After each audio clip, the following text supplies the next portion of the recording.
Well, I think, I agree with you. Not just the stall speed of the economy. To me, the economy is doing reasonably well, although growing slowly. But more importantly, there are other things. I think that a great deal of uncertainty has been introduced into the picture with, the tariffs and the legal pushback against those, the question of Fed independence. I think to me is extremely important. The constant amassing of national debt with nobody trying to do anything about it in the short term. These things are all very important. They all introduce uncertainty into the equation. And yet, as you say, the S&P 500, which is our main gauge of the stock market, was considered expensive given its valuation level at the end of 2024, and it has gone up in the face of increasing uncertainty this year. So it's more expensive now. I tend to agree with you. In fact, this is you write about these numbers in your most recent memo, and in fact, I'll come to this, but you actually have shifted slightly in where your position on the market, and I think that's really important for people who care about markets and their own investments to understand. Howard Marks has shifted slightly. He's at DEFCON 5. We'll come to that in a minute, but DEFCON Invest 5.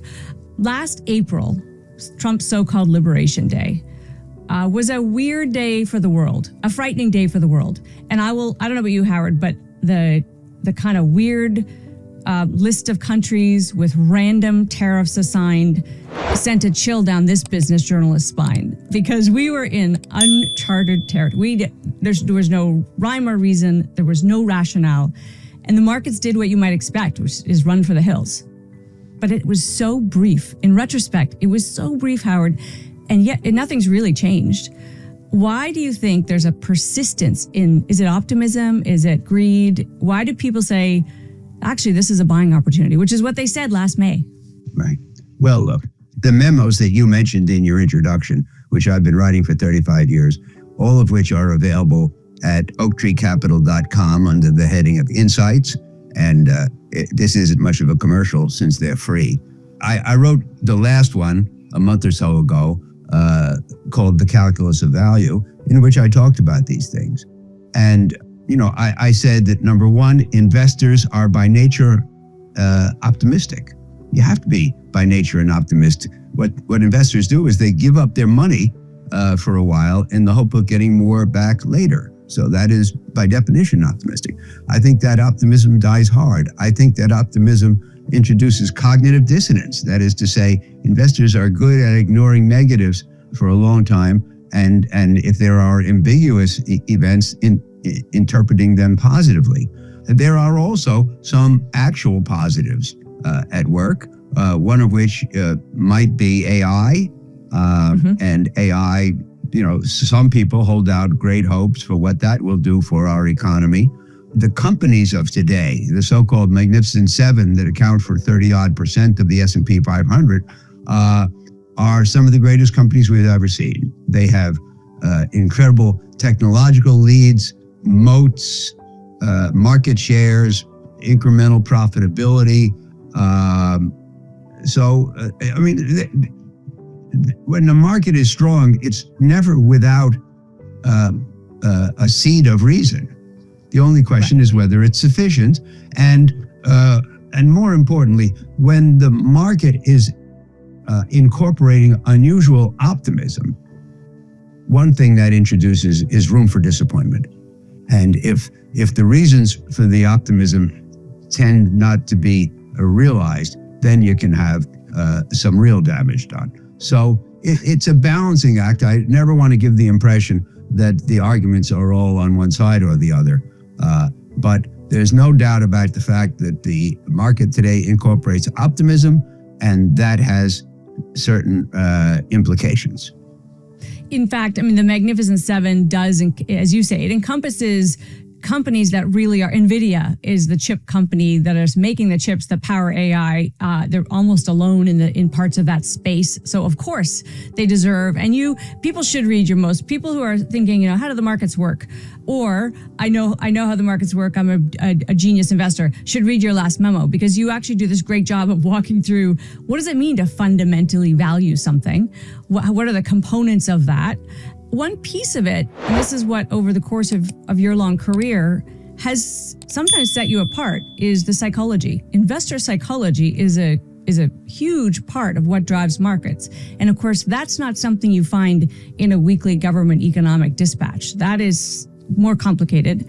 It's made even more complicated, Howard, at a time when the rules are being suspended. The rules as we understand them are just not to be counted on, right? The US government's taking stakes in companies willy-nilly.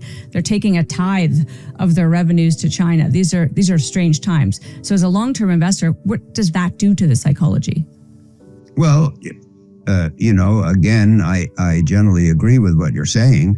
The main thing is that it introduces uncertainty, and uncertainty should be something we don't want. It's unpleasant. It introduces the possibility of error. You say the rules are suspended. Normally, the market operates that if uncertainty goes up, prices go down. This year, uncertainty has gone up and prices have gone up. Again, not without any justification, but I think it can't be argued that the market is expensive. It may become more expensive. People may continue to make money, but you're not, certainly things are not on sale. You make this point, in fact, it's worth noting that yes, those big 7 stocks that we all know, the Alphabets of the world, the Metas, are very expensive, but maybe based on some of the things that you would say go into fundamental value, justified. They are going to power the future. But you also make the point in your memo that the broader market, the other 493 of the S&P 500 are also expensive by historical standards, which makes less sense. I want to get to one wonkish thing before we get to your advice, because people mostly want to know what they should do right now. But that is the bond market, U.S. government bonds everywhere, but certainly, U.S. government bonds everywhere, but U.S. government bonds are signaling fear. They're signaling that they're going to have to pay more to get people to invest there, or people are flocking there because they're afraid. Either way, does it seem like a really weird disconnect that what's happening in the bond market is happening in tandem with record stock prices? Instead of in my experience, it would be the opposite. When you see the bond market doing this, you would see people leaving stocks, and that doesn't seem to be happening. Right. Usually there are 3 reasons for bond yields to go up. As you say, when the yield goes up, it indicates that investors are demanding more payoff to invest there. So there are normally 3 reasons. Number 1 is that the economy is doing extremely strong.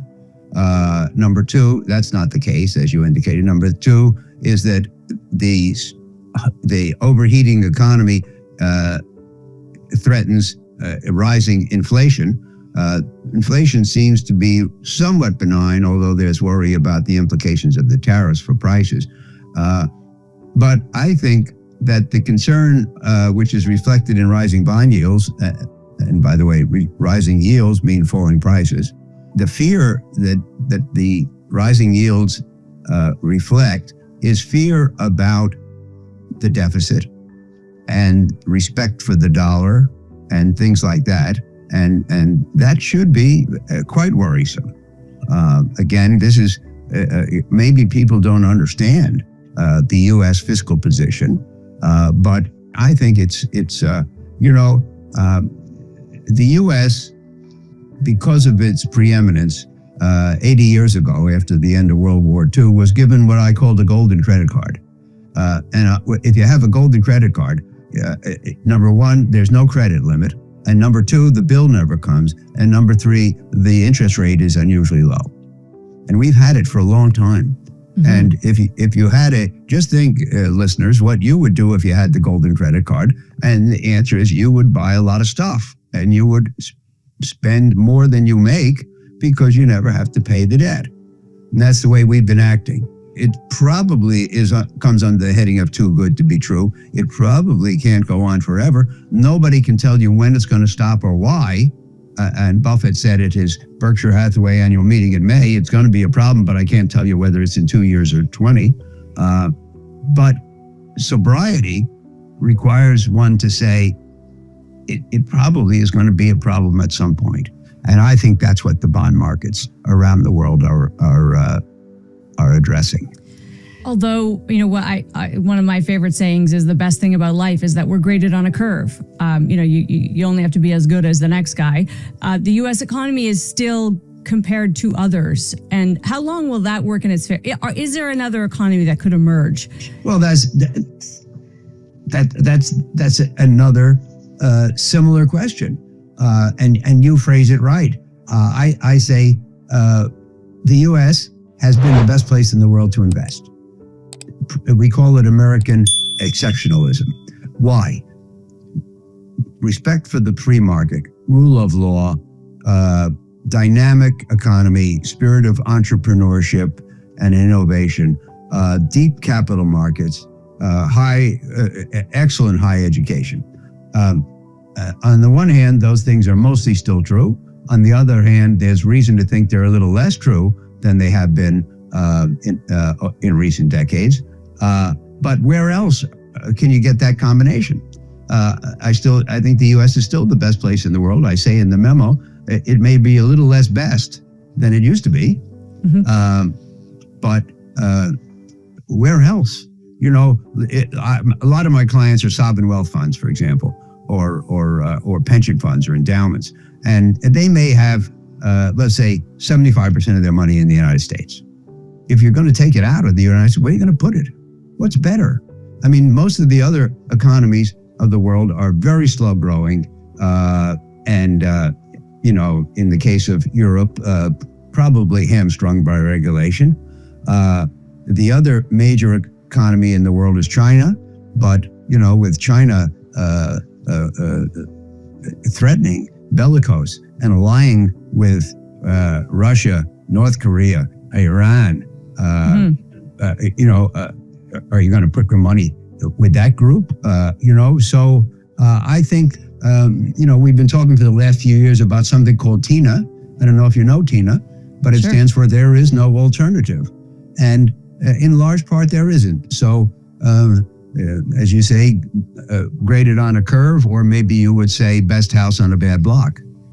So it's so interesting, isn't it, that at a time when nations like Canada or investors or small businesses are thinking maybe China is my solution, China says, nope, I'm going to stand up and have a parade with North Korea and Russia, just in case you thought we were friendly.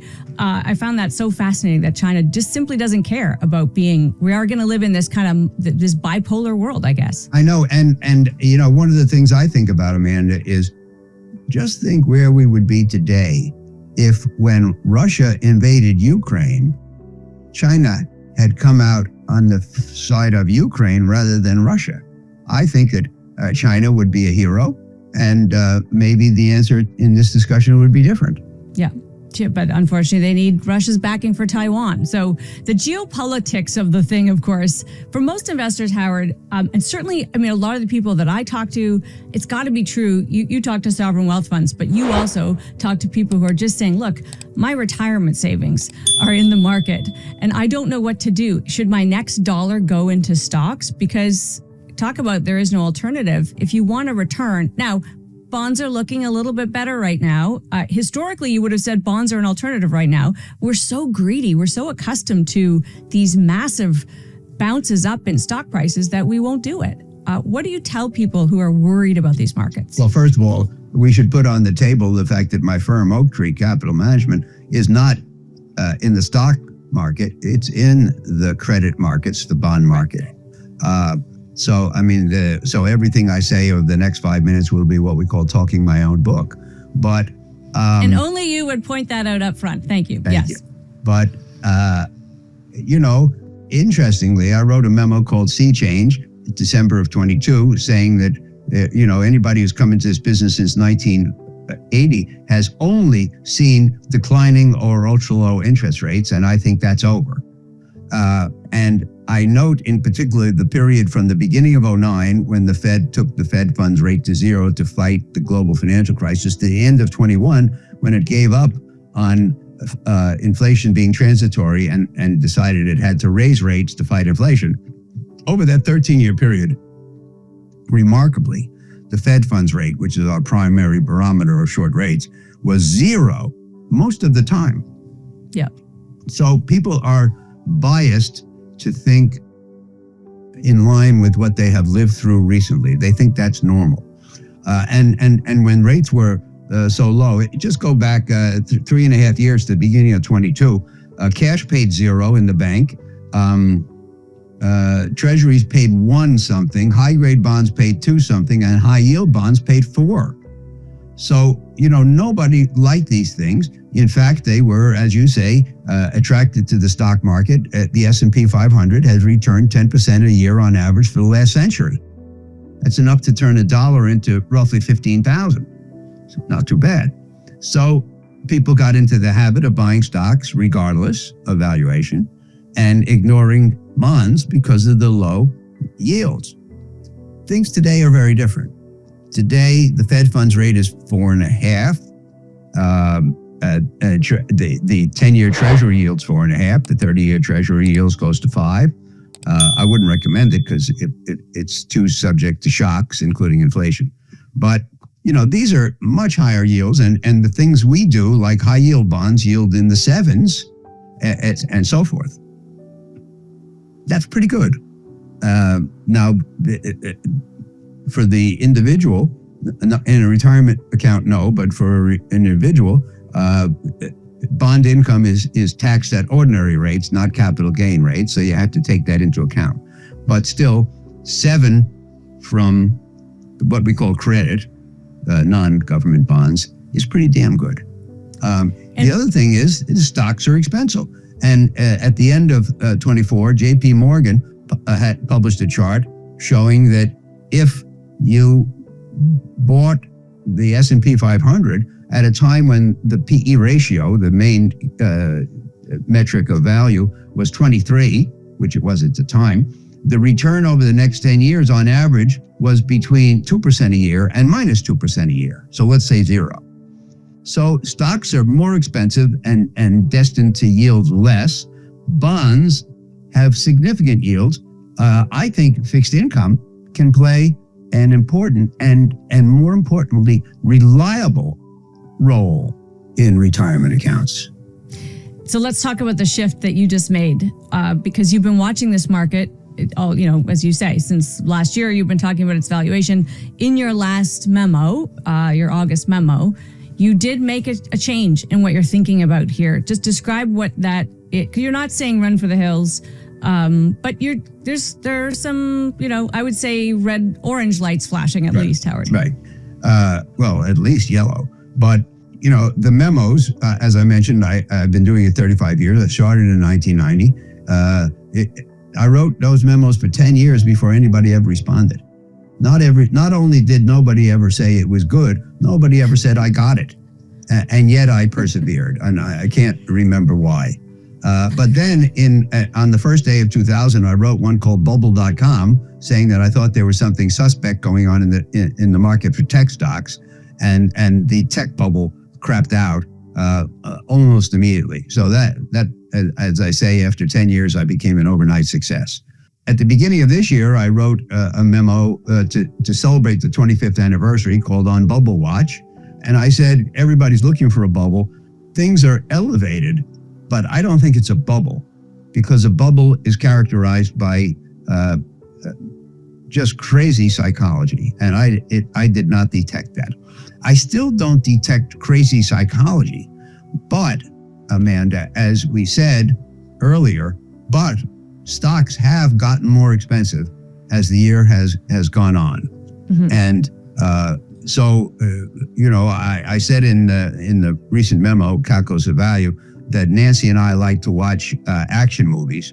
And when the bad guys threaten the United States, the Pentagon declares, like DEFCON 2, Defense Condition 2. And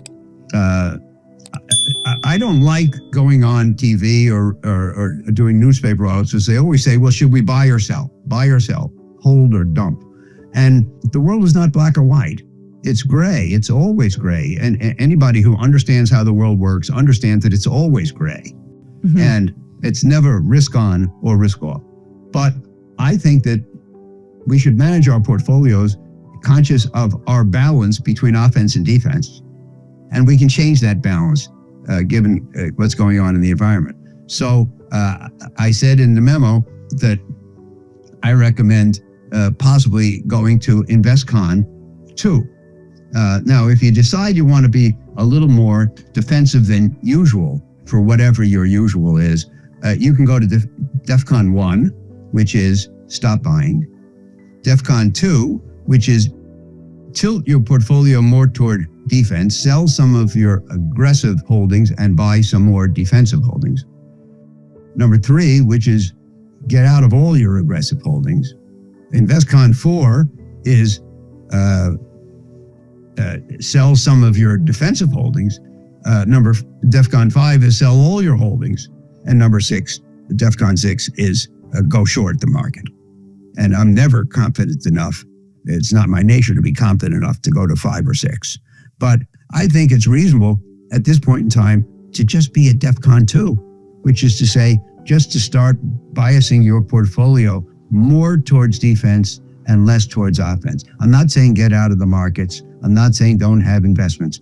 And I'm just saying maybe you should shift some of your investments towards lower returning things which offer more safety.